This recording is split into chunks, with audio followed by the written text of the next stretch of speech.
Hi, everyone.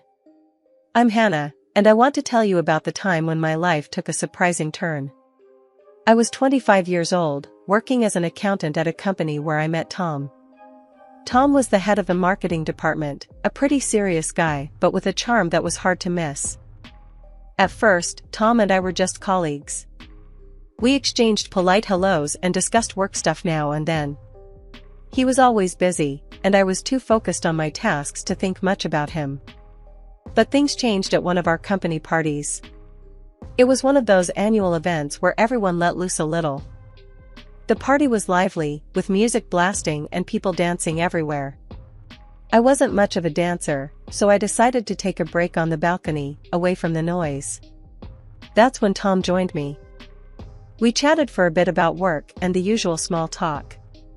I noticed how his serious demeanor from the office melted away into a more relaxed and friendly vibe. We started talking about our lives outside work, our interests, and what we liked to do for fun. "So, what do you do for fun, Tom? I can't imagine you being anything but serious," I teased. He laughed. "Well, I enjoy hiking and playing the guitar. I guess I'm not all work and no play after all." As the conversation flowed, there was a moment of silence. We looked at each other, and without thinking, we leaned in and kissed. It was spontaneous, unexpected, but it felt natural. Pulling back slightly, Tom looked a bit surprised. "Wow, I didn't see that coming," he said, a bit breathless. "Me neither," I admitted, feeling a mix of excitement and nervousness. "But it felt right, didn't it?" "Yeah, it did," he agreed, smiling. The next day at work, there was a different energy between us. We started spending more time together, having lunch, and going for coffee breaks. Our first date was simple yet perfect. We went to a cozy little restaurant downtown. We talked for hours about everything, our childhood, our dreams, our fears. It felt like we had known each other forever. 2 years flew by, filled with countless memories and shared moments. One day, Tom suggested we take a trip to Hawaii. I was thrilled. Little did I know, he had something big planned. On the last evening of our trip, as the sun set on the beautiful beach, Tom got down on one knee and pulled out a ring. "Hannah, you've made me happier than I ever thought possible. Will you marry me?" I was overwhelmed with emotion. "Yes, Tom, I will," I said, tears of joy streaming down my face. We returned home, and the preparations for our wedding began. It was a whirlwind of excitement and planning. Tom introduced me to his parents, Nancy and John. They were a kind and welcoming couple, and I felt instantly at ease with them. We had a simple wedding, but filled with lots of laughter and joy, especially thanks to Tom's huge, fun-loving family. I never knew he had so many relatives who loved to party. After the wedding, Tom moved into my house, the one I inherited from my grandfather. It wasn't huge, but it was cozy, and I loved it. Tom insisted I become a housewife, and after thinking it over, I agreed. The idea of taking care of our home and spending more time with Tom sounded nice. The first 6 months of our marriage were like a dream. We were inseparable, spending every moment together. We'd go for long walks, binge-watch our favorite shows, and just enjoy each other's company. The house felt so peaceful, and I loved making it our own little nest. Tom's parents, Nancy and John, started visiting us more often. They'd drop by unannounced, but I didn't mind too much at first. It was nice having them around, and they seemed to enjoy our company too. They often talked about their small rented apartment and how cramped it was. One evening, while we were having dinner, Nancy sighed heavily. "I just wish we had more space, you know? That apartment is just so tiny." John nodded in agreement. "Yeah, it's getting a bit claustrophobic." I tried to be sympathetic. "I'm sure it's not that bad. At least you have each other, right?" They laughed, but I could tell they weren't entirely happy with their living situation. Still, I didn't think much of it at the time. I was too focused on enjoying my life with Tom. As the weeks went by, Tom's parents continued to visit frequently. They'd stay for dinner and often hinted about how nice it would be to live in a bigger place. I tried to brush it off, focusing on the positive aspects of our time together. One afternoon, while I was preparing dinner, Nancy dropped by unexpectedly. "Hi Hannah, I thought I'd keep you company while you cook." "Sure, Nancy. I could use the company," I replied, trying to sound cheerful. She wandered around the kitchen, looking at everything. "You know, this house is really nice. So much space and so cozy." "Thanks, Nancy. I really love it here." She sighed again. "Our place is just so small. It's hard to even move around sometimes." I felt a bit uncomfortable but didn't say anything. I didn't want to be rude. After all, they were Tom's parents, and I wanted to keep the peace. As the months passed, I noticed Tom was spending more time talking about his parents and their living situation. He'd bring it up during our dinners and casual conversations. "Hannah, my parents really struggle in that tiny apartment. It's not fair for them, you know?" "I get it, Tom. But they seem to manage, right?" "Yeah, but still, I wish there was more we could do for them." I nodded, not knowing what else to say. I wanted to support Tom, but I also didn't want to disrupt the peace and comfort of our home. I hoped things would just work themselves out. One day, Tom came home and casually said, "Hannah, my parents need to stay with us for a couple of weeks. Their apartment is getting renovated." I blinked, a bit taken aback, but wanting to be supportive. "All right, Tom, I guess we can handle that," I replied, trying to stay positive. I figured I could get along with Nancy and John, since they seemed nice enough.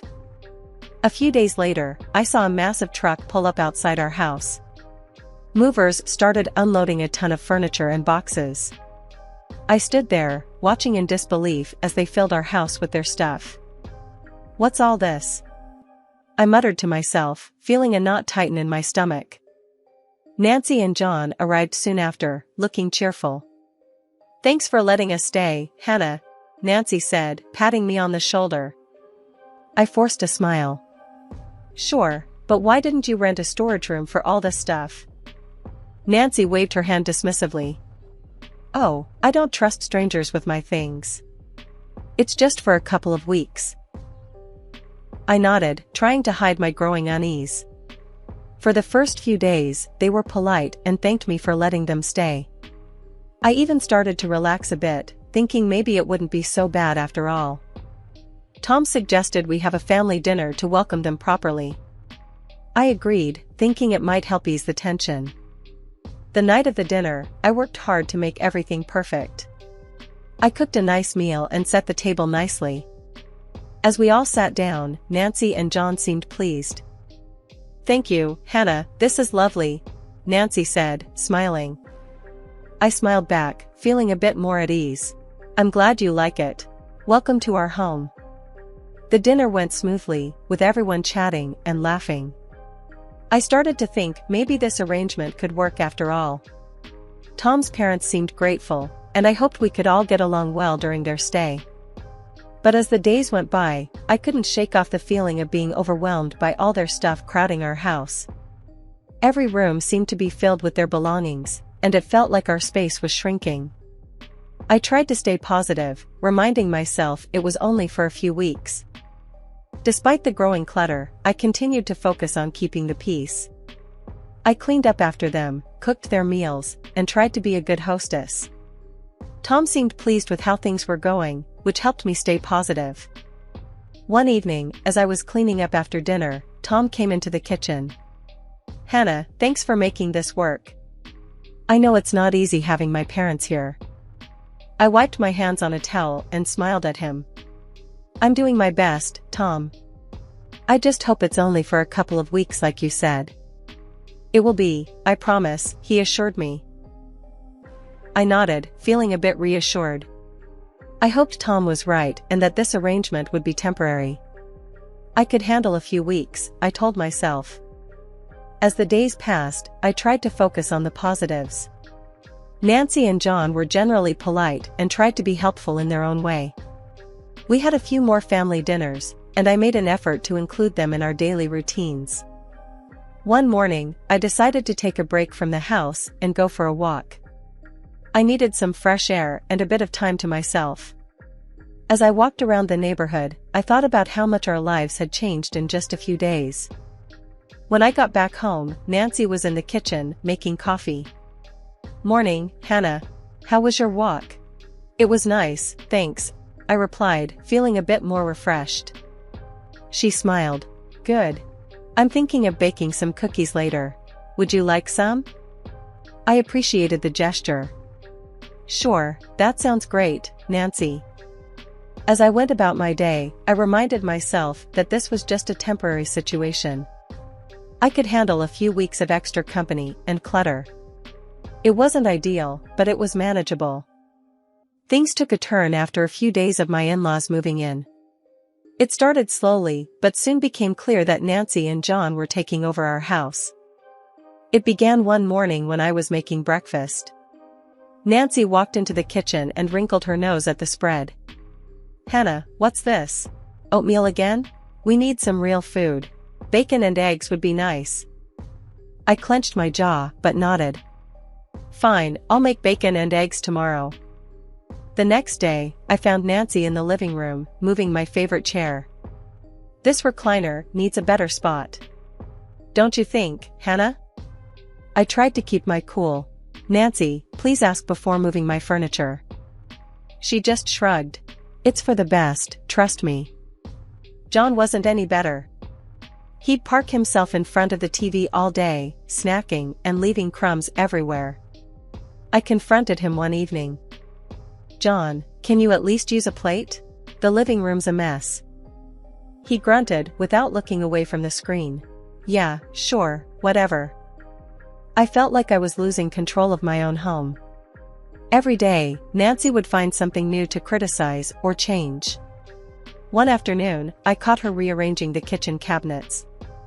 "Nancy, what are you doing?" I asked, trying to stay calm. "Oh, just organizing things better. Your system is a bit chaotic." It was getting harder to keep my patience. I talked to Tom about it that evening. "Tom, your parents are taking over. They're changing everything and making a mess." He sighed, looking annoyed. "Hannah, they're just trying to help. Can't you just let it go?" I couldn't believe his attitude. It was like he didn't care about how I felt. I decided to try and manage things on my own, hoping they'd eventually leave as promised. The next morning, Nancy decided to critique my cleaning. "Hannah, this house is dusty. Can't you do a better job?" I bit back my frustration. "I clean every day, Nancy. Maybe you could help out?" "Help out? I'm a guest here, remember?" I walked away before I said something I'd regret. I was feeling more like a maid than a hostess. John was no help either. He'd leave dirty dishes everywhere, expecting me to clean up after him. One day, I found Nancy going through my closet. "What are you doing in here?" She didn't even look guilty. "Just seeing if you have something I can borrow. We're about the same size." "Nancy, you can't just go through my things. Ask first." She huffed and walked out, muttering under her breath. I felt like I was losing my mind. Tom's lack of support made it even worse. Every time I brought up an issue, he'd brush it off. The next morning, Nancy announced she was going to redecorate the guest bedroom. "I think this room needs a new look. I'll bring in some new curtains and a bedspread." I stared at her, incredulous. "Nancy, this is my house. You can't just change everything without asking. We're just trying to make it more comfortable, Hannah. You should be grateful." I felt a wave of anger and frustration, but decided to walk away. I needed to find a way to regain control of my home and my life. I hoped Tom would eventually see reason, but I wasn't holding my breath. Things had gone from bad to worse. Nancy, my mother-in-law, started taking my bank card without even asking. One day, I noticed charges on my account that I didn't make. It was Nancy, buying things for herself. I confronted her about it. Nancy, you took my card without asking. You can't do that. She looked at me, unbothered. Hannah, we needed a few things. What's the big deal? It's my card, Nancy. You need to ask first. She shrugged and walked away, leaving me fuming. I decided to talk to Tom about it, hoping he'd back me up. Tom, your mom's been using my bank card without asking. This has to stop, I told him that evening. He barely looked up from his phone. Hannah, it's just some groceries and stuff. She can use it, we live off my income anyway. I walked away, feeling defeated. It was clear Tom wasn't going to support me. I felt like I was losing control of my own finances, let alone my house. A month passed, and there was no sign of Nancy and John leaving. Every day felt like a struggle to maintain some sense of normalcy. They were constantly going through my things, rearranging the house, and demanding specific meals. One evening, during dinner, I decided to bring up the topic. Nancy, John, when do you think you'll be heading back to your apartment? They both laughed, and I looked at them, confused. Tom finally spoke up, Hannah, they're staying here indefinitely. I don't have the money to rent them a separate place right now. I stared at him in disbelief. What? Indefinitely? Tom, we didn't agree on this. They're my parents, Hannah. They need a place to stay. I felt a wave of depression wash over me. This wasn't what I signed up for. Now I was stuck serving my in-laws, who acted like they owned the place. The kitchen was another battleground. Nancy had specific demands for meals and wasn't shy about making them known. Hannah, I want roast beef for dinner tonight. Make sure it's done right, she instructed one morning. I bit my tongue, trying to stay calm. I'll see what I can do, Nancy. Every day felt like a struggle to keep my sanity. Tom was no help, constantly siding with his parents. I felt trapped in my own home, forced to cater to people who treated me like a servant. One evening, I decided I'd had enough. I needed to confront Tom and make him understand how miserable I was. Tom, this can't go on. Your parents are treating me like a servant, and it needs to stop, I said, my voice trembling with frustration. He shook his head. You're overreacting. Just deal with it. I felt tears of frustration welling up, but held them back. It was clear Tom wasn't going to change his stance. I knew I had to find a way to stand up for myself and take back control of my life. As the days went on, I tried to set firmer boundaries with Nancy and John, but it felt like a losing battle. They continued to overstep, and Tom continued to defend them. So, one day I went for a run to clear my head and ended up taking a nasty fall. I broke my leg and some good Samaritans called an ambulance for me.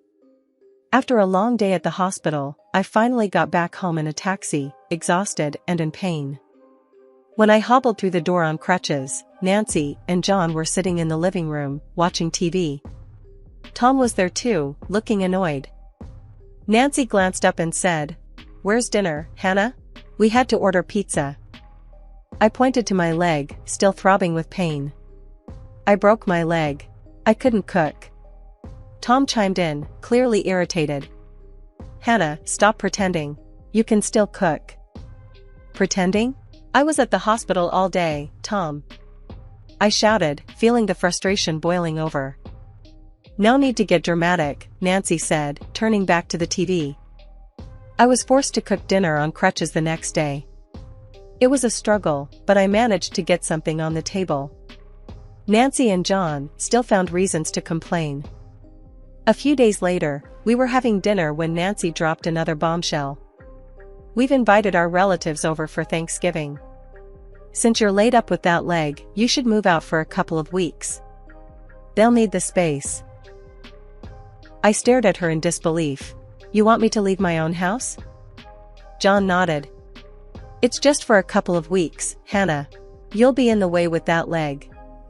Tom just sat there, not saying a word. I looked at him, hoping for some support, but he avoided my gaze. You can't be serious, I said, feeling my patience snap. This is my house. I'm not going anywhere. Nancy crossed her arms, looking defiant. We've already told them they can stay here. I felt a surge of anger. You had no right to do that. This is my home, not yours. Tom finally spoke up. Hannah, just do it. It's only temporary. I couldn't believe what I was hearing. You expect me to leave my house so your relatives can stay here? With my broken leg? You're being difficult, Hannah, Nancy said, her voice cold. I felt my blood boil, but then a strange calm washed over me. I smiled, feeling a surge of strength. No, Nancy, you get out of my house. Tom exploded. Hannah, you're a freeloader. You live off my money. If you don't do what my parents say, I'll divorce you. I kept my smile, feeling a strange sense of relief. Fine, Tom. I agree to the divorce. He looked shocked, clearly not expecting that. You'll regret this, Hannah. I stood up, steadying myself on my crutches. No, Tom. I'm done with all of you. Pack your things and get out. Tom stormed out of the room, fuming. He called the movers right then and there, and within a few hours, they were loading up the truck with their stuff. I watched them, feeling a mixture of relief and anger. I couldn't believe it had come to this, but I knew it was the right thing to do. They drove away, leaving me standing in the doorway, my leg throbbing but my heart feeling lighter. The next morning, I wasted no time. I called a locksmith and had the locks changed on the house. I wanted no chance of them coming back. With the new locks in place, I started cleaning the house, hobbling around on my crutches. My leg was healing slowly, but I was determined to get rid of every reminder of Tom and his parents. I gathered their leftover belongings, packed them into boxes, and put them by the door for donation. It was hard work, and I had to take frequent breaks, but each time I sat down, I felt a bit more at peace. I went through each room, removing anything that reminded me of them. I wanted my house to feel like mine again, free from the chaos they had brought into my life. Just when I thought I'd finally have some peace, something unbelievable happened. I was getting ready to spend Thanksgiving alone, looking forward to a quiet day. I had just put a pie in the oven when there was a loud knock on the door. I hobbled over to the door, still a bit sore from my leg injury. When I opened it, I couldn't believe my eyes. There stood Tom, Nancy, and a bunch of their relatives, all looking way too cheerful. Happy Thanksgiving, Hannah, Tom said with a big grin. I stared at them, stunned. What are you doing here? Nancy waved a key at me, looking annoyed. We couldn't get in. Why did you change the locks? I took a deep breath, feeling my anger rise. Because you're not welcome here anymore. I changed the locks, because you're strangers to me now. Tom laughed, clearly not taking me seriously. Come on, Hannah. I earn the money here. You can't just kick us out. I couldn't help but laugh too, but it was a bitter laugh. Tom, I've got savings from my grandfather. I don't need your money. I can take care of myself. Nancy's eyes lit up when she heard about the money. Oh, well, we came to make peace, Hannah. We should all live together as a family. I shook my head, feeling a strange calm. No, Nancy. I don't consider you my family anymore. Tom looked shocked, still not believing I was serious. You're really going to do this, Hannah? I nodded and pulled out the divorce papers I had prepared. Yes, Tom. Here are the divorce papers. I'm done. Nancy tried to push past me. Hannah, let's talk about this inside. I stepped in front of her, blocking the doorway. No, you're not coming in. If you don't leave, I'll call the police. They all stared at me, completely stunned. Tom tried one last time. Hannah, don't do this. Let's talk calmly. I shook my head. No, Tom. I'm finally doing what's right for me. Now leave. They muttered and scowled, but they finally turned and left, throwing insults over their shoulders, calling me cruel and arrogant. I watched them go, feeling a huge weight lift off my shoulders. I closed the door and locked it, leaning against it for a moment, feeling a mix of relief and sadness. It was over. I had stood up for myself and taken control of my life. As the days passed, I focused on healing and rebuilding my home. I got rid of everything that reminded me of Tom and his family, creating a space that was truly mine. It wasn't easy, but every step I took made me feel stronger and more in control. I reconnected with friends, started new hobbies, and slowly built a new routine that made me happy. I was no longer living in fear or frustration. I had my peace, my home, and my life back,